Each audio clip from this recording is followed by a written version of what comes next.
Et bienvenue à tous dans Une semaine dans le monde pour ce tout dernier numéro de la saison. Retour sur 3 grandes actualités qui ont marqué cette semaine. Avec à mes côtés ce soir Patricia Lémonière, grand reporter spécialiste des questions internationales. Bonsoir Patricia, votre dernier ouvrage Géopolitique du Sahel aux éditions PUF. Ziad Limam face à vous. Bonsoir Ziad, directeur Bonsoir. du mensuel Afrique Magazine à la une du mois de juillet et août. Au Sénégal, le duel du duo Diomaye Faye, Ousmane Sonko et Fabrice Rousselot est avec nous ce soir. Bonsoir Fabrice, journaliste spécialiste des questions internationales. Merci d'être avec nous également ce soir Fabrice. Au sommaire donc ce soir, cette reprise très nette des hostilités entre États-Unis et Iran au Moyen-Orient, moins d'un mois après la conclusion du protocole d'accord. L'Iran fortement touché riposte toujours encore ce vendredi sur les pays du Golfe. Une centrale électrique a notamment été frappée au Koweït. Conflit qui s'est également étendu cette semaine au Yémen. On y reviendra. Au sommaire également l'Ukraine et le soutien renouvelé des Européens à Kiev lors de la réunion de la coalition des volontaires à Paris, veille de 14 juillet. L'Ukraine qui connaît par ailleurs des manifestations après ce remaniement surprise du gouvernement et notamment la démission forcée du ministre ukrainien de la Défense, Mikhailo Fedorov. On reviendra aussi sur le discours à la nation de Donald Trump de la nuit dernière dans lequel il réaffirme avoir remporté l'élection de 2020. Il évoque un état profond qui aurait dissimulé les preuves d'une ingérence chinoise et fait part aussi de sa volonté de réorganiser le système électoral aux États-Unis à moins de 4 mois des élections de mi-mandat. Et puis bien sûr, on dira quelques mots à la fin sur la fin justement de ce rêve bleu dans le mondial de foot et on fera aussi le bilan, si on a le temps, de cette Coupe du Monde au nombre record de polémiques. Allez, on commence tout d'abord par le Moyen-Orient. Je vous le disais, un mois après la signature du protocole d'accord, ces frappes massives réalisées cette semaine entre États-Unis et Iran. Hormuz est au cœur de cette reprise des hostilités. Donald Trump a annoncé cette semaine vouloir prendre le contrôle du détroit, évoquant même le temps de quelques heures une taxe de 20% que les États-Unis pourraient prélever avant de faire machine arrière. L'Iran, de son côté, a annoncé la fermeture du détroit, retour aussi du blocus américain des ports iraniens. On va écouter tour à tour la porte-parole de la Maison-Blanche ainsi que le président du Parlement iranien. Les Iraniens ont fait savoir qu'ils veulent toujours conclure un accord avec le président. Nous leur parlons, mais encore une fois, le président ne va pas les autoriser à tirer sur des navires dans le détroit sans en payer les conséquences. Un protocole d'accord n'a de sens que lorsque ces clauses sont valides et appliquées. Si l'Iran ne doit en tirer aucun bénéfice, nous n'avons aucune raison de nous y conformer.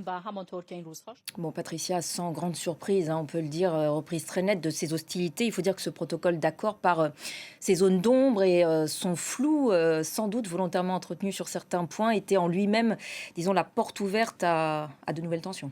Oui, enfin, on est passé quand même dans une escalade assez forte des tensions, au point que certains appellent maintenant l'affrontement qui se passe militaire, la guerre d'Ormuz. Pratiquement. Donc pourquoi en est-on arrivé là ? Vous l'avez tout à fait dit, c'est parce qu'il y a une ambiguïté sur ce protocole d'accord, en particulier sur 2 articles, l'article 5, où il était dit, et les Américains l'ont laissé écrire comme ça, que les Iraniens, grosso modo, s'engageaient à rétablir comme ils le pouvaient ou en faisant le maximum d'efforts la libre circulation. Les Américains n'ont retenu que la libre circulation et les Iraniens ont retenu comme ils le pouvaient, grosso modo. Et pourquoi Et puis il y a eu aussi une ambiguïté sur l'article 1, puisque c'était le cessez-le-feu total au Liban. Donc, sur ces 2 ambiguïtés, pourquoi Donald Trump et les négociateurs américains ont accepté ça? Alors certains disent parce qu'ils n'y connaissent rien. Je crois que c'est différent. Donald Trump voulait une période de calme. Il voulait le calme durant un temps précis qui était le temps de son anniversaire et le temps des 250 ans de l'anniversaire de l'indépendance de l'Amérique. Cette phase est finie. Mais il en a quand même besoin à l'approche des élections mi-mandat. En fait, cette phase est finie parce que c'est les Iraniens qui ont décidé que la phase serait finie. Parce qu'à l'origine de toute cette escalade, ce sont les attaques sur des pétroliers ou des navires qui tentent de passer le détroit d'Ormuz. Sur l'ambiguïté dont je viens de parler. Mais c'est eux qui relancent les hostilités. Donald Trump croyait que aussi, ça c'est la deuxième chose qu'il pensait, parce qu'il voulait sa phase de calme, et il pensait les avoir achetés financièrement avec fin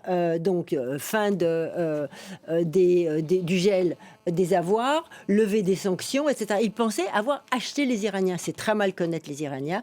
On ne les achète pas par de l'argent.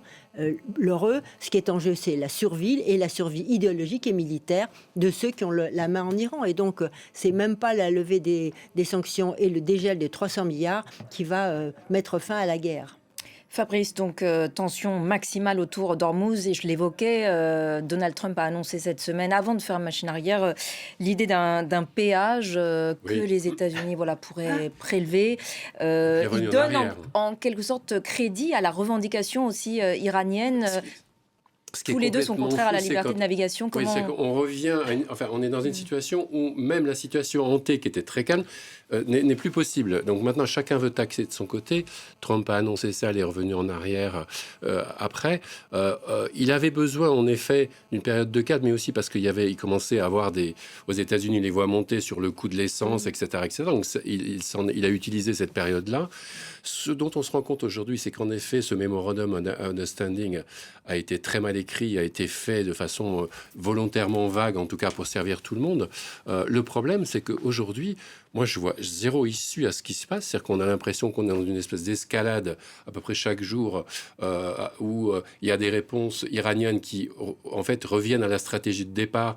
C'est de viser les pays voisins, Bahreïn, Koweït, etc.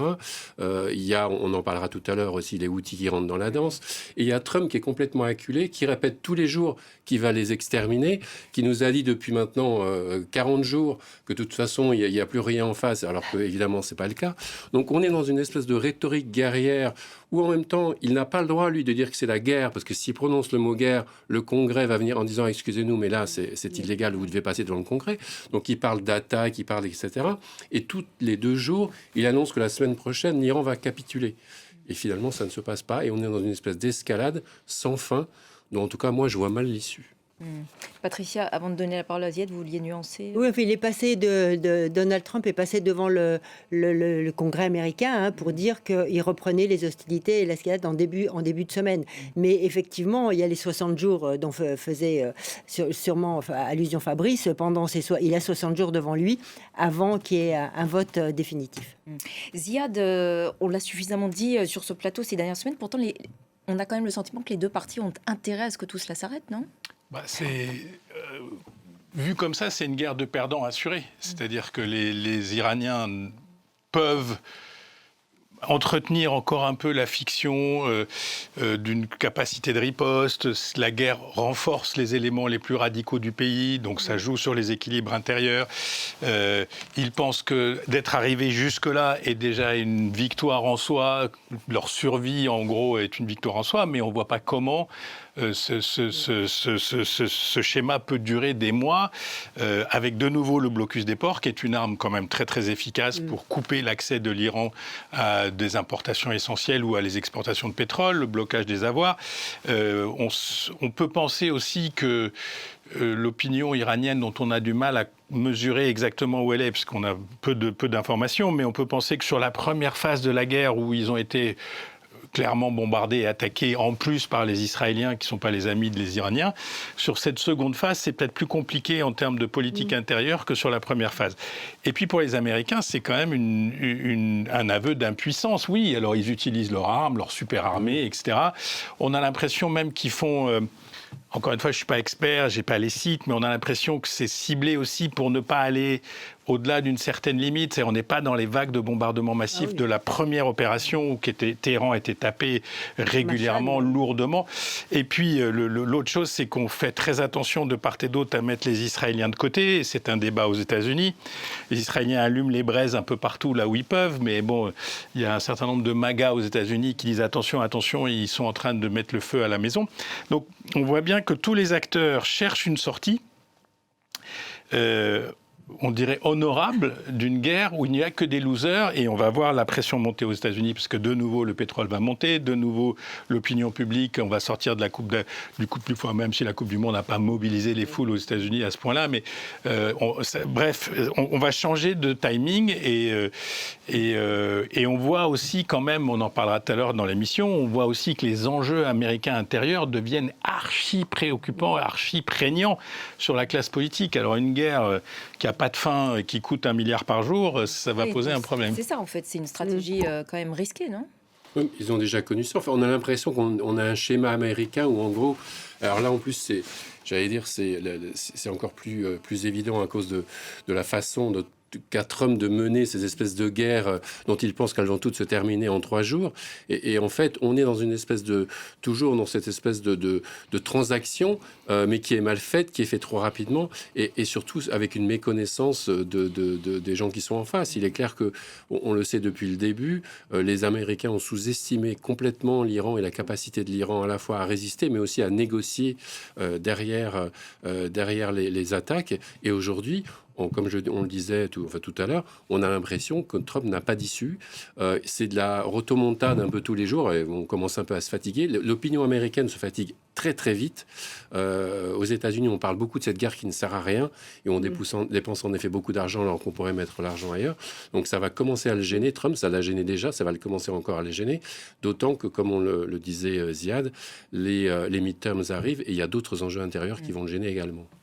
Oui, enfin, il faut voir s'il passe à la phase de taper les infrastructures en Iran la semaine prochaine, comme il l'a dit, que ça devrait commencer dès ce week-end, parce que là, on rentre franchement dans une vraie autre dimension. On voit bien que les Iraniens, aujourd'hui, ont commencé à frapper effectivement des infrastructures au Koweït. S'ils se mettent à frapper les usines de désalinisation, là, on rentre dans autre chose. Et l'Arabie Saoudite, Bahreïn, tout ça, la désalinisation, excusez-moi, c'est essentiel et c'est vital pour eux. Donc, et en plus, dans cette phase où tout le monde joue à se tirer à la barbichette, je suis entièrement d'accord, et à mesurer sa force pour essayer d'attendre que l'autre cède, il y a toujours un incident possible. Imaginez 4 Américains tués ou 10 Américains tués sur une base, et là, l'Amérique vraiment entre en guerre. Et même si pour l'instant, elle rentre en guerre d'une phase entre guillemets. Et donc, parallèlement à l'intensification de ces hostilités, le conflit semble s'être étendu cette semaine au Yémen avec ces échanges de tirs réciproques donc, entre les Houthis soutenus par l'Iran et l'Arabie Saoudite, alliée du gouvernement yéménite, pour faire simple. C'est un peu trop simple.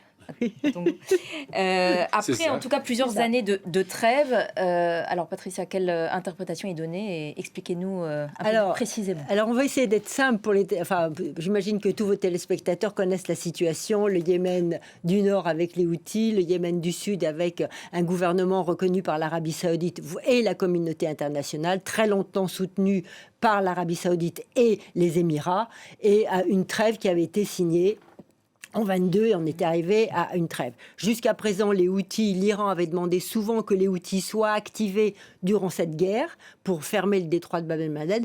Ils n'ont pas bougé. Il y a eu 2-3 missiles qui ont été lancés contre Israël. C'était rien. Les Houthis n'ont pas bougé. Là, il y a eu autre chose. Il y a eu effectivement une attaque venue du sud du Yémen, donc de ce gouvernement reconnu par la communauté internationale, soutenu par l'Arabie Saoudite, qui voulait frapper l'aéroport de Sanaa au moment où une délégation Houthi rentrait de Téhéran. Et vous savez que dans ces avions qui peuvent arriver, ces avions iraniens, c'est des avions qui transportent dessous les sièges, j'ai envie de dire, des armes. Ne soyons pas dupes. Donc cet avion a dû être détourné sur un autre port.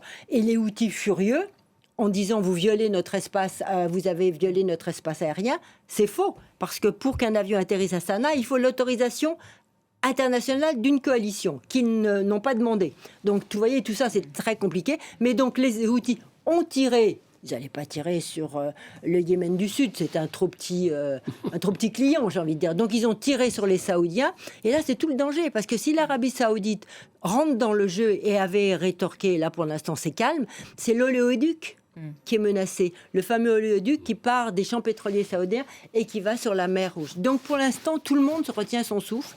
le gouvernement iranien a demandé quand même aux Houthis de rentrer dans la danse. Pour l'instant, ils n'ont pas bougé.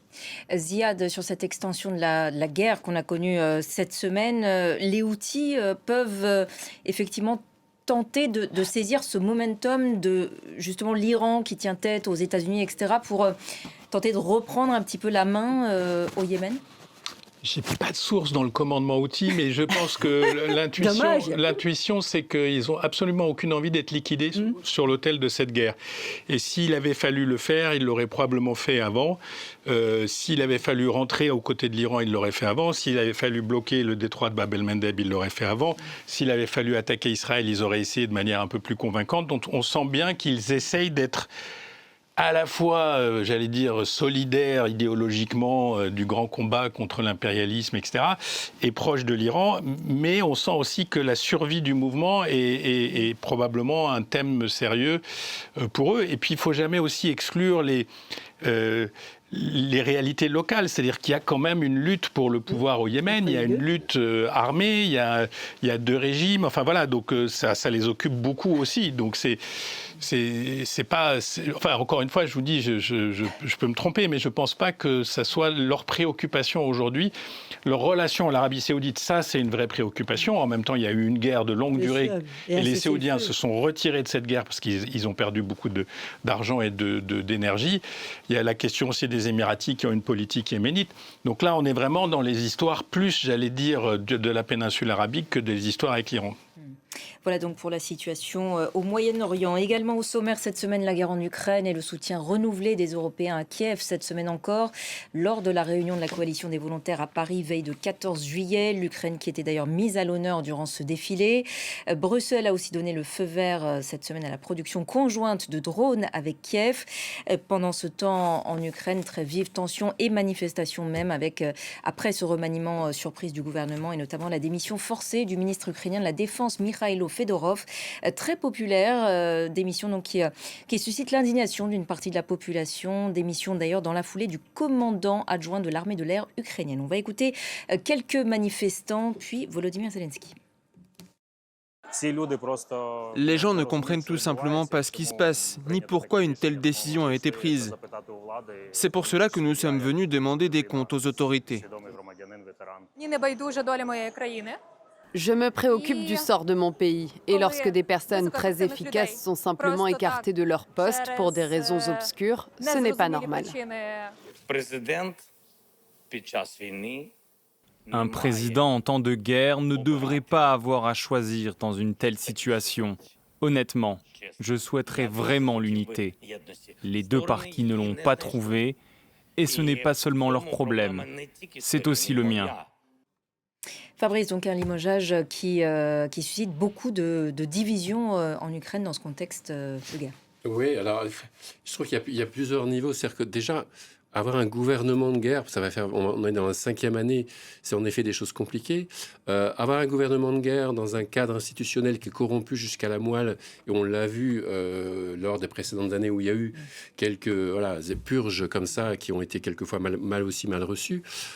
Et là, on a aussi l'impression que Zelensky commence à essayer de nettoyer un peu autour de lui pour rester la personne qui décide d'une certaine manière. Ce qu'on sait de Fedorov, c'est qu'il avait acquis en 6 mois une grande notoriété, il avait une grande popularité auprès de la population. C'est un jeune, il venait de la société civile. C'est lui qui a été l'architecte notamment de la guerre des drones. Donc il avait pris une dimension qui, je pense, commençait à gêner Zelensky et qui, du coup, a réglé ça comme ça en se disant on ne peut pas me faire de l'ombre parce que voilà, cette guerre est compliquée.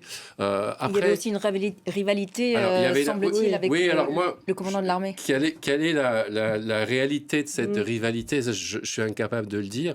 Ce que je trouve intéressant aussi quand même, on en parlait tout à l'heure, moi je trouve ça assez sain, c'est que dans un pays qui connaît une guerre comme ça depuis, comme on le dit, depuis maintenant 5 ans, qu'il y ait encore des gens qui viennent dans la rue pour manifester en disant mais attendez, nous on n'est pas contents, on veut qu'on nous rende des comptes, qu'on nous explique. Je trouve que c'est très sain. Il y a une vivacité démocratique. Je trouve ça, il faut le saluer. Après, comment on va se sortir de tout ça, je ne sais pas. Il est clair que le chef d'état-major, c'est plutôt la vieille école. Hein, c'est quelqu'un qui visiblement a aussi quelques casseroles accrochées. Donc on a la question de la première ministre également, qui a été envoyé à Washington. Enfin, donc il y a cette difficulté d'arriver à mener un gouvernement en temps de guerre. Et il y a cette difficulté aussi qui, encore une fois, est augmentée par le fait qu'il y a des problèmes de corruption dans l'État ukrainien, on le sait depuis longtemps, et que tout ça fait que pour quelqu'un comme Zelensky qui s'est bâti à travers cette guerre, rappelez-vous, Zelensky, personne ne lui a accordé aucun crédit avant que la guerre ne commence. Il s'est bâti à travers cette guerre. Et on a un peu l'impression que si quelqu'un lui fait un peu de l'ombre, voilà. Fedorov, donc très populaire, on l'a dit, qui voulait aussi réformer en profondeur, visiblement, l'armée. Oui, enfin, il avait une vision de l'armée de demain. Et effectivement, par rapport au chef d'état-major, c'est l'armée d'hier. Donc effectivement, il y avait cet affrontement qui a bien servi Zelensky. Parce qu'on a quand même, et je ne parle pas que de ma vision, mais c'est beaucoup d'observateurs extérieurs et même intérieurs en Ukraine s'inquiètent. On a quand même une dérive, on a un président qui est là depuis 5 ans, qui entend bien se représenter.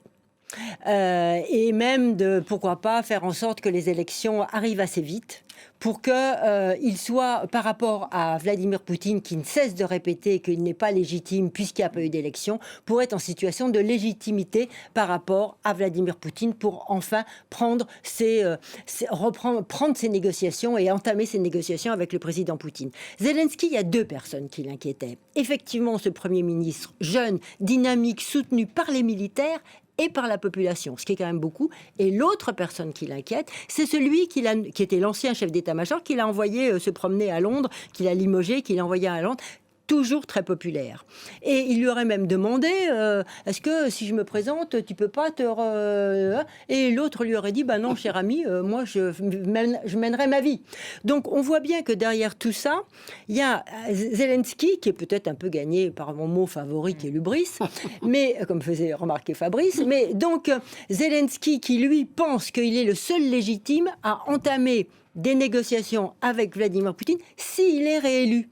Et dans une course à la réélection, il faut éliminer effectivement les concurrents, tout en profitant pour faire un peu un nettoyage au niveau de la corruption qui a très bien été décrite par Fabrice. Ziad, rivalité de personnes, donc semble dire Patricia et Fabrice, c'est quand même un peu tendu dans ce contexte où la Russie ne cesse de frapper de plus en plus fort, notamment les civils. En juin, visiblement, le nombre de civils tués n'a jamais été aussi élevé depuis. Il y a deux chapitres. Il y a la possible rivalité entre Zelensky et un certain nombre de gens qui peuvent l'empêcher peut-être, quoique je ne sais pas si Zelensky est réellement menacé aux urnes, mais qui peuvent lui porter de l'ombre. Et puis, il y a visiblement un conflit entre l'ancien ministre très populaire et une partie de l'appareil militaire, en tous les cas le chef d'état-major des armées. Donc là, il y a quelque chose qui relève quand même du fonctionnement de l'État pendant une période de guerre.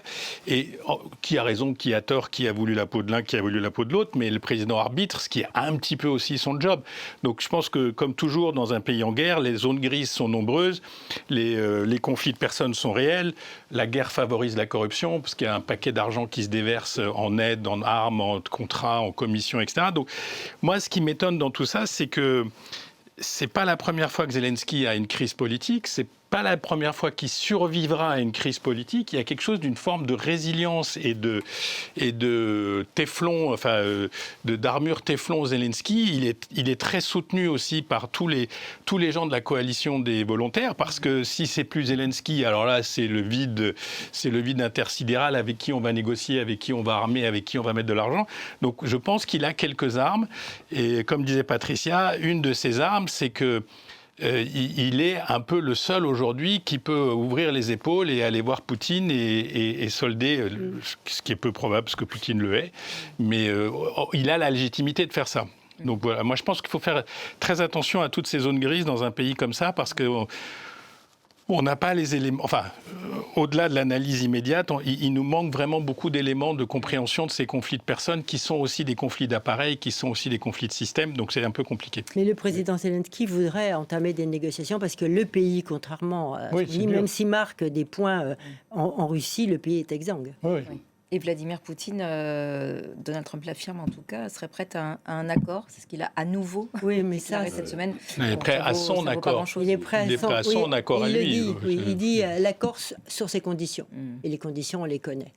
Et sur le terrain, on parlait de l'asphyxie de la Crimée occupée ces dernières semaines. Les drones ukrainiens mènent aussi une bataille navale contre la flotte fantôme russe accusée de contourner les sanctions. Circulation des navires, notamment en mer d'Azov, qui a quasiment cessé cette semaine sur cette route maritime qui est cruciale, Patricia, pour Moscou. Ils ont fait des frappes majeures. Les dernières, si on prend, mettons, de lundi à lundi d'avant, selon plusieurs études, c'est plus de 110 bateaux tankers qui ont été frappés.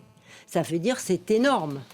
Et donc frappés, alors détruits, partiellement détruits, endommagés. C'est des chiffres qui ont été repris par un grand centre de réflexion américano-britannique.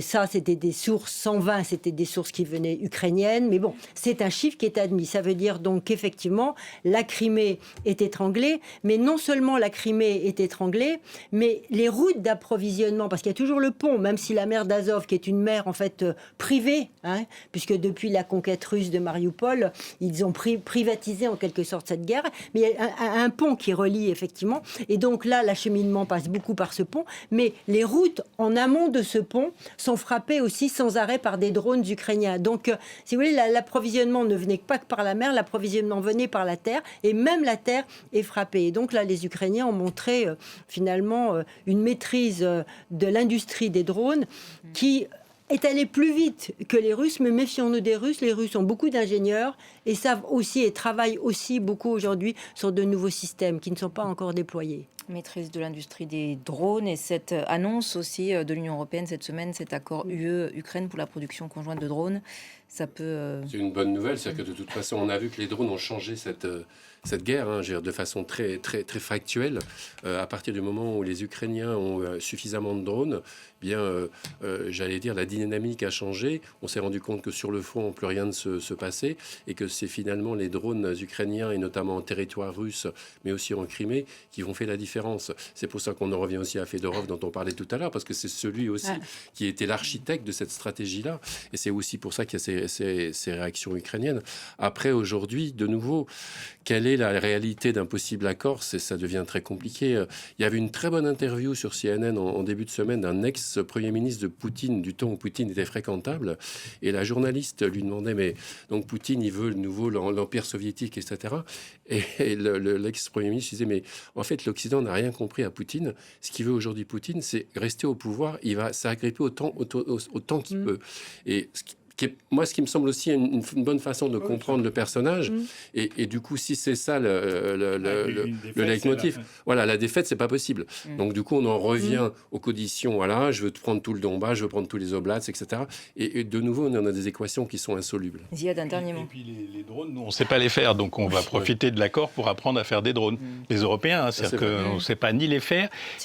Non, mais je caricature un peu, c'est le principe. On ne sait pas les industrialiser. Et puis on ne sait pas les industrialiser, on ne sait pas vraiment les intercepter, parce qu'on n'a pas les bons intercepteurs, on a des trucs énormes, Maus, mais on n'a pas les petites choses.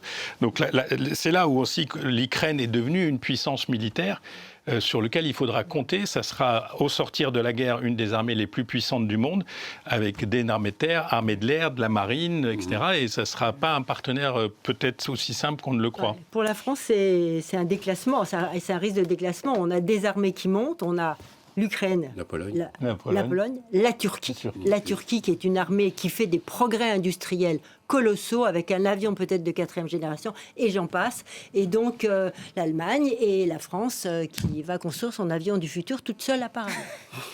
Allez, on va en venir maintenant à ce discours à la nation de Donald Trump la nuit dernière aux accents complotistes. Donald Trump qui réaffirme avoir remporté l'élection de 2020, qui évoque un État profond qui aurait dissimulé les preuves d'une ingérence chinoise, qui fait part aussi de sa volonté de réorganiser le système électoral aux États-Unis et ce à à un peu moins de 4 mois d'élection de mi-mandat qui s'annonce, on le sait, très compliqué pour son camp. On va écouter un extrait de cette prise de parole.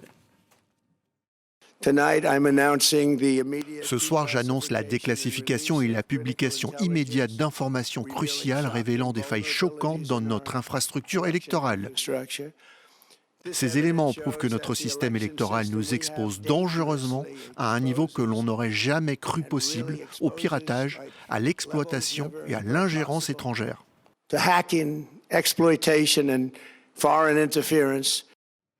Bon, Ziad, Patricia dit il est fou. C'était hors antenne. C'était hors antenne, pardon Patricia. Bon, il fait quoi? Il prépare donc les élections de mi-mandat qu'il sait périlleuses. Non, Il y a il n'est pas plusieurs fou choses. du tout. Il y a l'aspect psychanalytique, c'est 2020. Là, il y a vraiment un truc à disjoncter, c'est-à-dire qu'il finit par croire en son propre mensonge. J'ai pas perdu les élections de 2020, je les ai gagnées, et donc si je les ai gagnées, c'est qu'il y a bien eu quelque chose qui m'a empêché de les gagner, et ils tournent en rond, etc. Sauf que son dossier est plombé par ses propres déclarations, les fameux « Get me 11,000 votes » en Géorgie, etc. Donc on voit bien que s'il y a quelqu'un qui a essayé de truander, c'est plutôt lui que les autres. Ça, c'est un. Deux, il y a une offensive coordonnée du président, de ses alliés MAGA, d'une grande partie de l'establishment républicain qui se sent pendu par le cou en se disant si on lâche, on meurt, on coule, pour faire en sorte de contrôler en partie les élections de mi-mandat, de faire pression sur les États, parce qu'il faut rappeler que c'est les États qui organisent les élections, sur la liste des électorales, sur le fameux Save America Act, Voter Act, ou je n'ai plus son nom, pour que les gens présentent des pièces d'identité, ce qui fait marrer tout le monde aux États-Unis où personne n'a de pièce d'identité ou presque. C'est vrai que ça peut paraître. Oui, mais vous savez, en Angleterre aussi, les gens n'ont pas de. C'est un concept anglo-saxon qui nous échappe un petit peu, mais bon, les passeports, les permis de conduire, les cartes d'identité universitaires. Mais donc il y a une offensive vraiment mais cohérente, portée par un type comme Miller, portée par le nouveau secrétaire d'État à l'intérieur, portée par une grande partie du camp MAGA, parce que le risque, c'est la perte d'une ou deux des chambres. Le risque, c'est une procédure d'impeachment qui recommence à la Chambre des représentants, et le risque, c'est le début de la fin de Trump. Mais pour un certain nombre d'acteurs, le début de la fin de Trump, c'est le début de quelque chose d'autre, y compris chez les Républicains. C'est-à-dire que la course maintenant à la succession de Donald Trump est lancée. Et alors, ils font tous très attention. Ils savent que Trump n'a aucune fidélité, aucune amitié, qu'il a même dit, semble-t-il, à des proches que de toute façon, ça serait ni celui-là, ni celui-là, ni celui-là, parce qu'ils sont tous nuls. Donc, il faudra trouver lui réincarné en, je sais pas quoi, un fantôme président. Mais donc, la bataille pour le pouvoir aux États-Unis va devenir extrêmement saignante. Là, maintenant, c'est-à-dire que dans les primaires, les élections, on va voir ce qui se passe. Il y a une gauche radicale qui monte. C'est bouillonnant. Hein. Moi, je pense que ce discours-là est très important, en fait, parce qu'il choisit de venir, il vient comme ça, il annonce quelque chose d'extraordinaire. Et en fait, c'est le début d'une campagne qui vise à délégitimer les résultats des midterms. Et ça, c'est très dangereux, parce qu'il a déjà... Donc, il pourrait à nouveau contester leurs résultats. Il s'est donné tous les outils. C'est-à-dire qu'on n'a pas beaucoup regardé, mais en fait, ce qu'il a fait, Trump, depuis qu'il est arrivé, c'est qu'il a chargé le département de la justice de contrôler les élections. Avant, c'était au sein d'une agence du département de la justice qui était une agence civile. Maintenant, c'est du pénal. Donc, en fait, il est en train d'interdire à toutes les associations qui aidaient, par exemple, les minorités à voter, qui se déplaçaient dans les maisons parce qu'il y a certaines populations qui ne votaient pas, soit qui avaient des difficultés à se déplacer. Tous ces gens-là sont potentiellement des criminels, n'ont plus le droit d'opérer. Donc, il est en train, on le sait, de redécouper des États et donc d'enlever les districts qui sont majoritairement démocrates pour arriver à jouer sur les élections. On est dans une entreprise qui est une entreprise à grande échelle, potentiellement, encore une fois, de détourner ce résultat. En plus, c'est pas tout à fait étonnant parce que on en a parlé plusieurs fois sur ce plateau, le fameux projet 2025 de l'Heritage Foundation, qui est ce think tank très conservateur qui avait alimenté toutes les rumeurs durant la campagne, il explique exactement ça. Il explique qu'en fait, il faut délégitimer les élections, que les élections n'ont plus aucun sens et qu'en fait, il faut tout changer. Donc, on est face à quelqu'un qui est prêt à tout, qui a cette obsession de 2020. Je suis assez d'accord avec Ziad. Il s'est passé quelque chose. Il croit en ses propres mensonges. Factuellement, ce qu'il a présenté là, on avait déjà tous ces éléments-là. Et par ailleurs, le fait d'accéder à 220 millions fichiers... Ça aussi, c'était déjà... non seulement c'était déjà, mais moi, je peux le faire et vous aussi. Hein. Ouais. Suivant les États... Alors, cette fois, vous payez $10. Certains États, c'est gratuit. Donc, ça ne prouve rien du tout. Donc, d'un point de vue strictement factuel, c'est quasiment ridicule. Par contre, ce qui n'est pas ridicule du tout, c'est l'offensive politique derrière, avec cet objectif de mettre à mal ce qui va se passer en novembre. Et cette offensive politique est importante, effectivement, d'autant qu'il a échoué pour l'instant à faire passer, à faire voter par le Congrès américain, l'American Act, grosso modo, qui revenait à supprimer les votes par correspondance, à complètement supprimer, voire les votes par les boîtes électroniques. Enfin, il y avait une série de 3 mesures qui étaient prévues et que là, les parlementaires américains, aussi bien à la Chambre la Chambre des représentants qu'au Sénat, ils ont résisté. Donc, il est passé à l'étape au-dessus. N'y arrivant pas, il passe à l'étape au-dessus. L'étape au-dessus, c'est agiter la peur d'une ingérence étrangère. Alors, justement... Et alors, je finis juste par un petit mot, pour être brève. Qu'est-ce qui peut se passer si Donald Trump, mettons en octobre, dit menace d'ingérence étrangère? Il peut décréter ce qu'on appelle aux États-Unis l'état d'urgence. Et donc, ne pas tenir d'élection. Voilà ce qui est possible, qui peut se passer. Et ça, c'est une montée en puissance et c'est une menace qui pèse. Et moi, j'ai parlé aussi à des Américains tout à fait, pas plus tard qu'hier, et des observateurs étrangers des États-Unis. C'est leur grosse crainte, c'est ça. C'est qu'effectivement, ils nous déclarent un état d'urgence parce qu'il est de plus en plus incontrôlable. Et l'autre option... Mais pas fou. Non, pas fou. L'autre option, il y a l'état d'urgence, tout à fait, et c'est encore une fois écrit dans le projet 2025. Mais l'autre option, c'est qu'en fait, comme il n'arrive pas à passer le Saving American Act, il va faire un décret. Et Stephen Miller, dont on parlait tout à l'heure, qui est le chef d'État conseiller à la Maison-Blanche, est en train de pousser pour qu'il passe un décret et qu'il passe au-dessus de tout le monde, en disant, bon, écoutez, de toute façon, le Congrès est corrompu, donc ils ne veulent pas avoir des élections qui soient des élections qui se déroulent selon la mode Trump. Et je décrète que ça va se passer comme ça, que donc on aura besoin de présenter une carte d'identité, alors que la moitié de l'Amérique, je ne sais plus que la moitié, 70% des Américains n'ont absolument pas de carte d'identité, certains ont des passeports, et que les votes par correspondance seront interdits. Et tout ça, en fait, ces votes par correspondance, et j'en terminerai là, et les cartes d'identité, c'est évidemment les populations les plus défavorisées, les minorités qui sont touchées et donc qui généralement votent démocrate. Si ce n'est que l'État fédéral n'a pas le droit d'intervenir sur la tenue des élections dans les États. C'est quand même, à l'inverse de l'état d'urgence. C'est quand même jouer avec le feu, parce que pour le moment, c'est un pays qui se tient à peu près.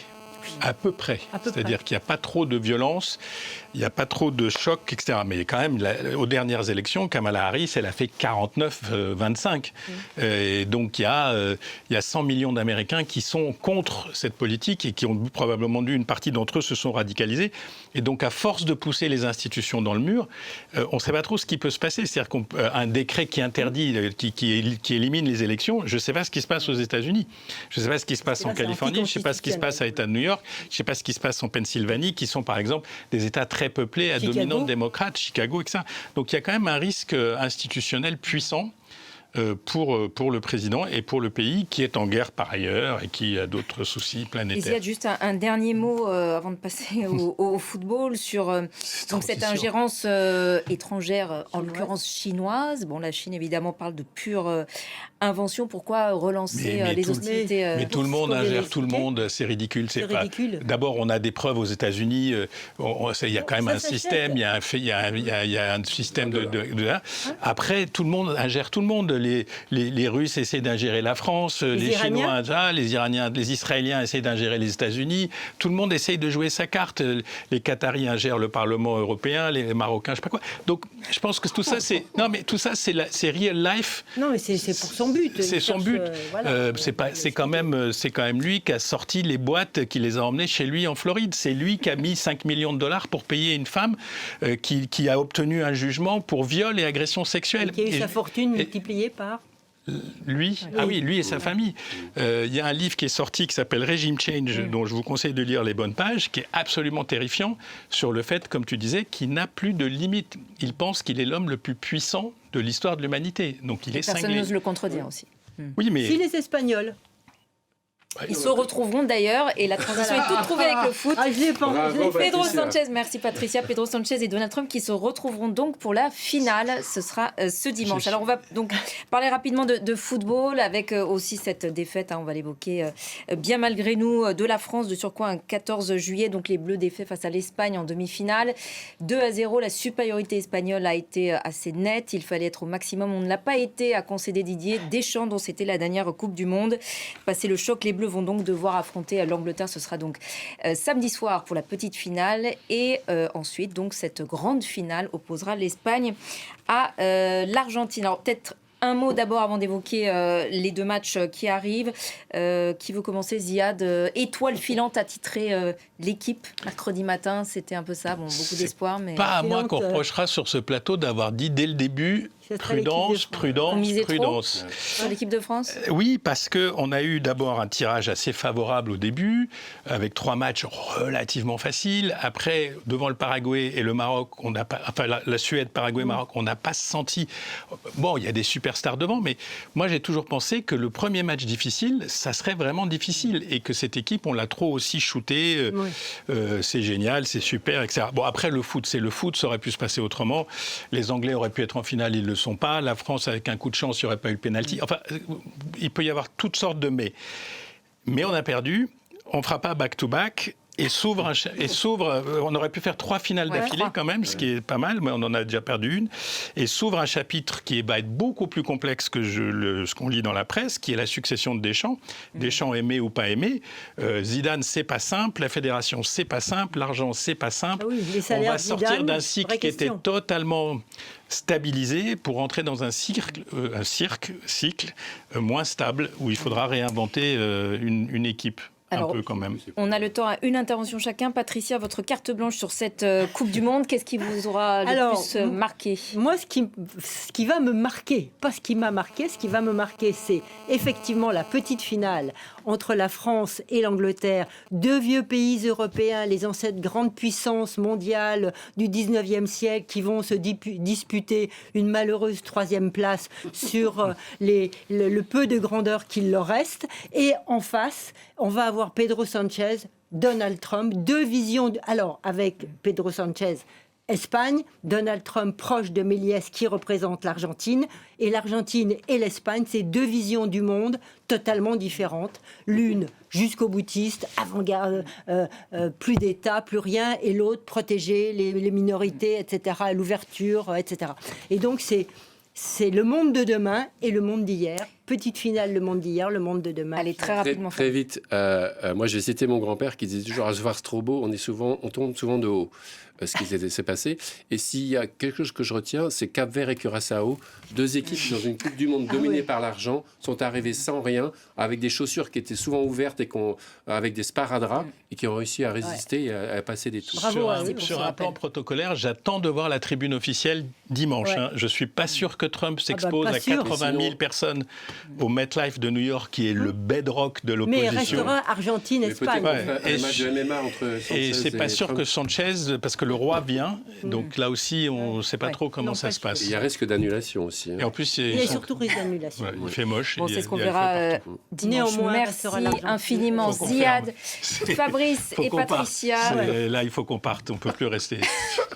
Mais vous serez bienvenus à la rentrée. Merci beaucoup d'avoir participé à cette émission, de m'avoir accompagné aussi durant toute cette saison qui s'achève. Merci à nos autres intervenants, nos partenaires. Un merci particulier aussi à nos amis de Cartooning for Peace qui, avec leurs dessins, ont eu toujours un regard plus léger, plus malicieux aussi sur cette actualité souvent tragique. Ainsi va le monde. On se retrouve donc tous à la rentrée en septembre pour une nouvelle saison. Merci à vous de votre fidélité. À très vite.